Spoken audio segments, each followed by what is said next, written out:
Alright guys, Brexit here, back with another video, and today we're going to be talking about my review and thoughts of Ninjago Season 3 Rebooted.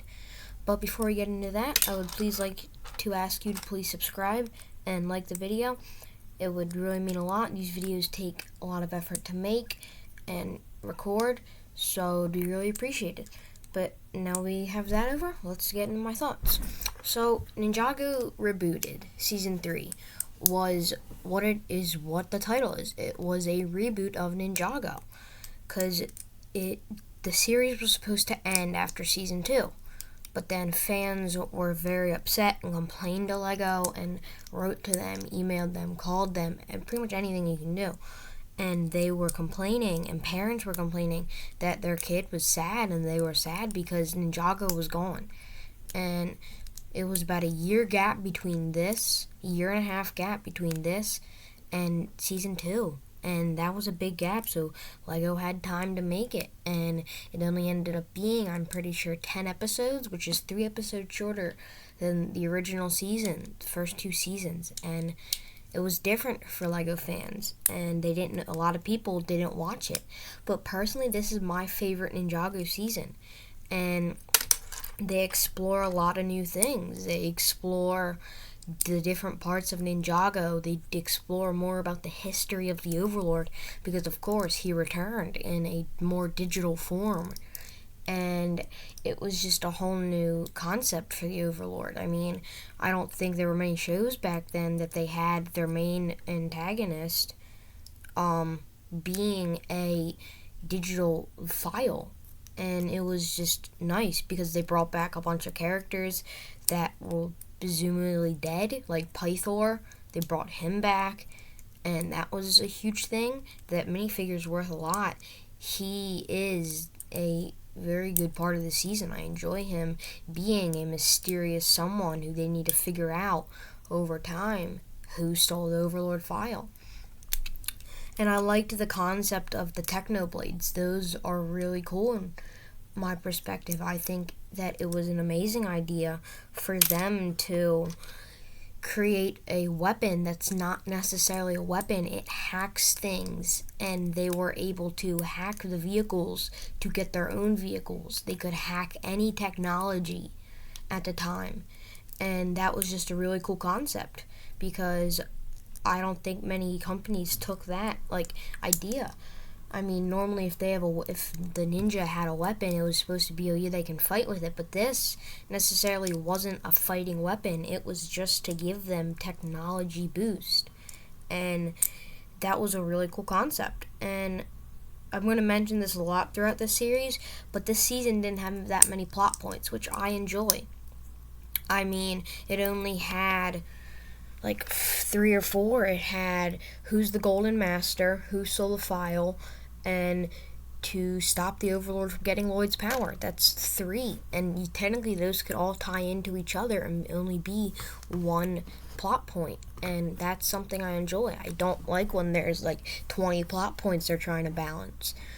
But Season 3, a lot of people find it, they don't like it. This is personally my favorite Ninjago season from the whole series. And I've thought about it, and I've enjoyed this season since I saw it. I personally did not watch the season when it came out. I would have been, I think, 3 or 4. But yeah, I would rate this season a 10. It brought back new characters. It gave us new characters.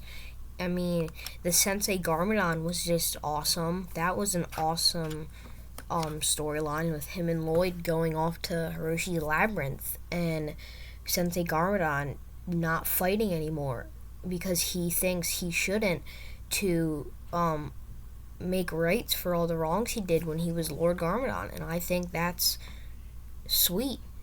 I really enjoy that. But yeah, this season was amazing. I really enjoyed it. I'm going to say that a lot throughout this review because this is my favorite season. But I also think the sets for this wave were amazing. I mean, they had so many different vehicles. Pretty much the whole wave was just vehicles. There was, I think, one location build and that was it. Everything else was vehicles, and nowadays that doesn't seem like a lot, but a lot of the Lego sets today are either dragons, locations, or vehicles, but this wave was just vehicles. It was also one location, but just mainly vehicles, and that's cool. Each ninja had their respective vehicle, and some of them were bigger than the others, and even though some of the ninja vehicles were bigger than the others, the ones who vehicles weren't as big, it wasn't a bad thing. They still made it very nice, and some of the vehicles even got legacy versions, which, I mean, that's just nice. I mean, the Kai Fighter, the Thunder Raider. The Thunder Raider is actually probably my favorite Ninjago set of all time. I don't personally own it, but I would love to get that set just because I think that's the best Ninjago set from the best season. And, I mean, the concept of that, it was cool that two ninja vehicles combined. And a funny little thing for this season is, since Cole and Jay hated each other in this season, their vehicles combined to make something better, and they had to work together on that aspect. That is one thing I do not like about this season, though. The love triangle. I did not like that they introduced that. I feel like they should have just kept Jay with Nia. I don't find a purpose of the love triangle. I think that was a stupid idea. But it doesn't make the season any worse. This season is amazing. The suits for the season were very good. The sets were amazing. The episodes, the dialogue was very cool. I liked the history they gave about being the Golden Master. I liked how they brought back the Serpentine, and they had them showing that they had the Serpentine showing that they're not bad anymore, that they just want to create a place for the young Serpentine to grow into the old Serpentine. And I think that was a very cool concept. And this whole season just brought back new characters, gave us new characters, gave us new storylines, plot points. It was just very good. I find this season amazing. But that about wraps it up. I would rate Ninjago Season 3 Rebooted a 10 out of 10. But yeah, that's all. See you in the next video. Peace.